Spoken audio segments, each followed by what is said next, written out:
I couldn't be more excited about our next guest, guys. The film American Sniper is going to be an Oscar-nominated film, in my opinion. It is an amazing thriller. It's the latest film directed by Clint Eastwood, stars Bradley Cooper, and we have a great guest with us. Ben Reed co-stars as Chris Kyle's father, and we get to have him on the show to talk about the film a little bit. Ben, how are you? I'm doing great. Thanks for having me on. I'm very excited about talk about this film. I want to talk about your other project, Starcrossed, as well, and some of the other stuff that you're up to. And first let's get to American Sniper. I mean, can you first just go back to the beginning and talk about how you got involved with the film? Well, as all actors, we get the call from our agents and the call to go read as Wayne Kyle for Clint Eastwood, which was kind of exciting in itself because Clint's quite the legend.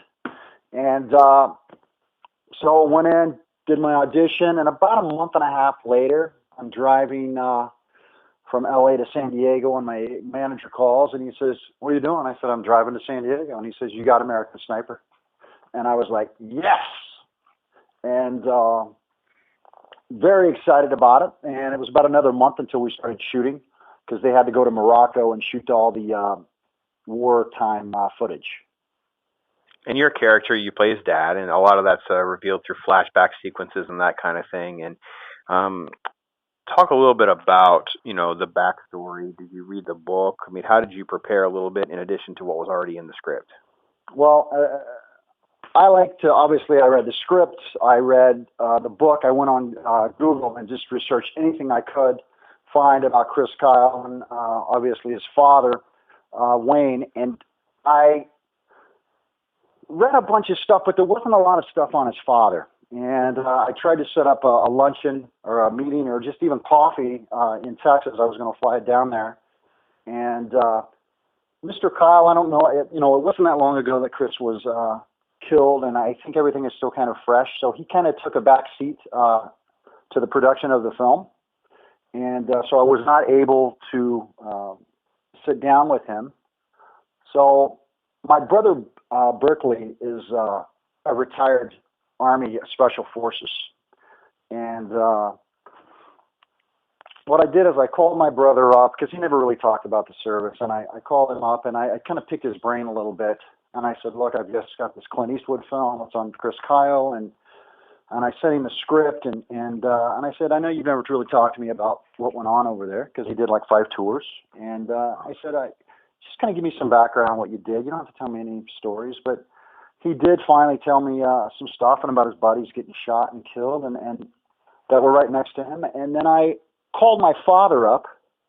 All the Reed men in my family are not very chatty, so I called my dad up and I said, "Dad, can you discuss with me what it felt like when you sent Burke over to fight in war?" And he broke it down for me, and so I gained a lot of knowledge and information just from that, the emotions of that. Having your child go off to war and the possibility of him getting killed. My father was a very stern man, and from what I gathered from researching Mr. Kyle, he was as well. He was a deacon in his church, and you'll see at the beginning of the film, the scenes that I have in the flashbacks are kind of setting the tone for Chris Kyle in his life because I'm teaching his values, teaching him how to hunt, so obviously he's a good shot. And there's a scene at the beginning where we're deer hunting, and he killed his first deer. And then there's another scene in the church, and then there's another scene at the dining room table where I'm teaching the boys. He has a little brother, and I'm teaching the boys that there's 3 different kinds of people in this world. There's sheep, wolves, and sheepdogs.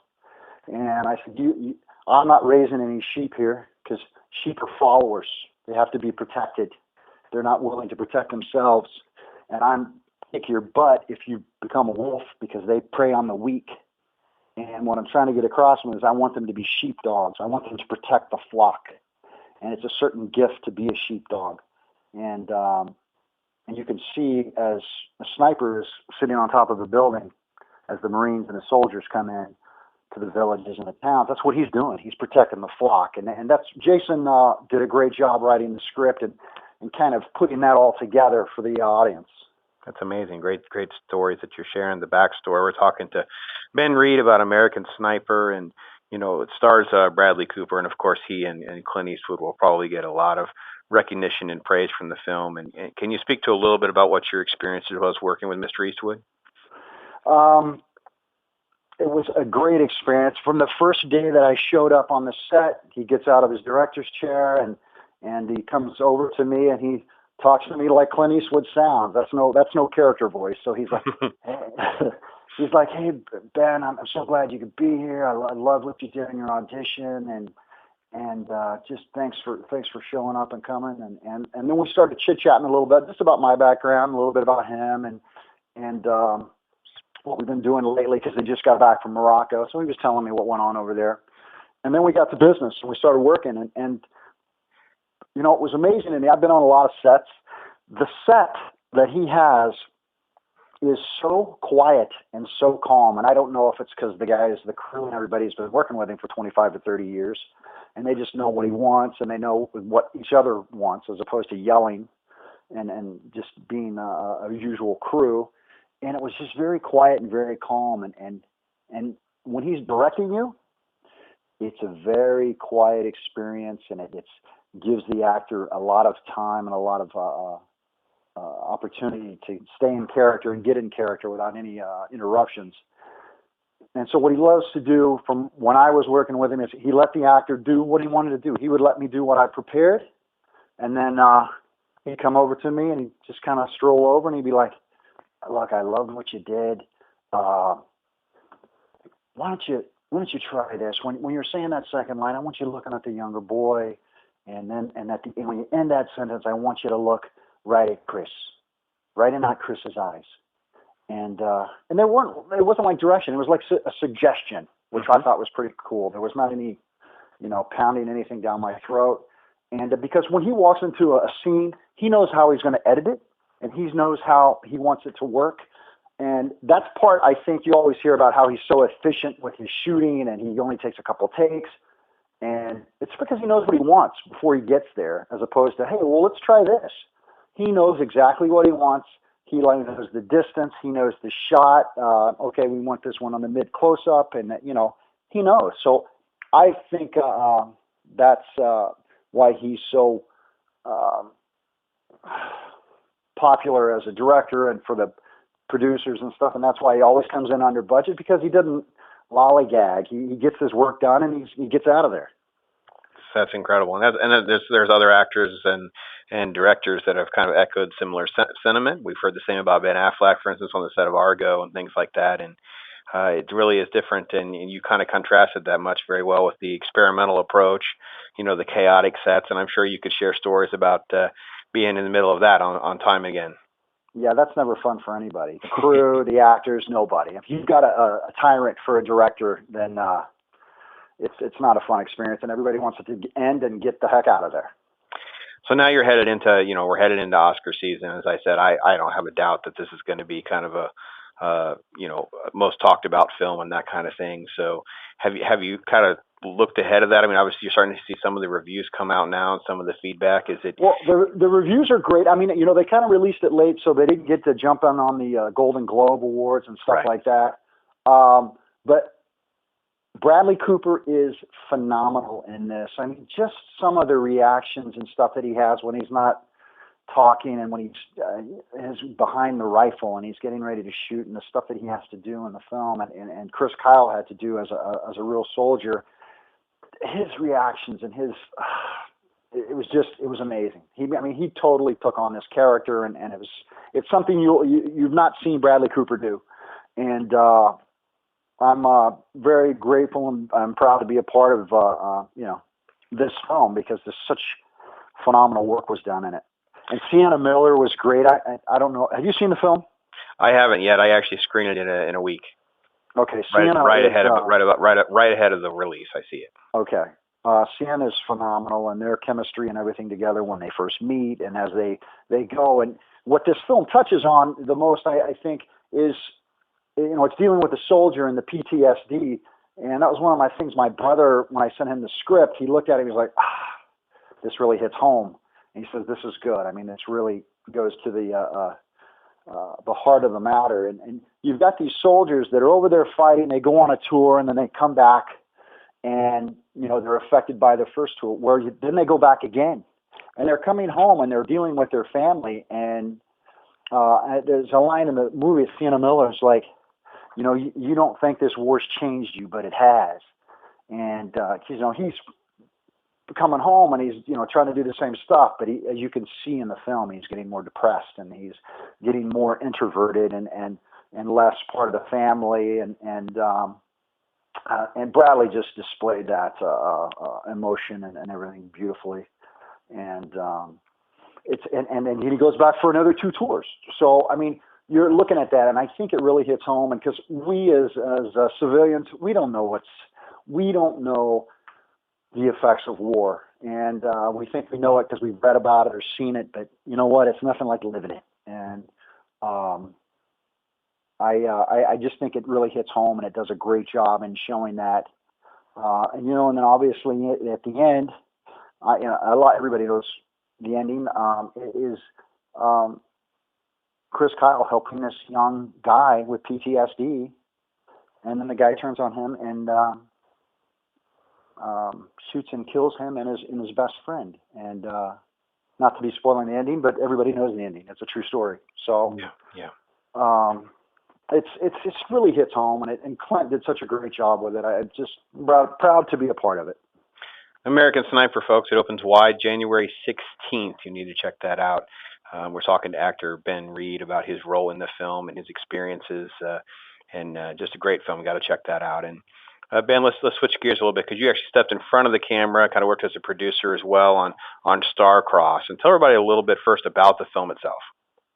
Well, Starcrossed is a story about a young writer who he's kind of lost in his life, and he has an accidental meeting with a young lady who is also lost in her life, and they're going on these paths of, I guess, of destruction. And after they meet, they find and feel that there might be a future, there might be some hope, and there's like a renewal of spirit that together they can have a future. And it's a very dark, I'm going to call it a dark romantic drama, because there's a lot of plots and twists that reveal themselves of who these people really are and what, how lost they really are in their lives.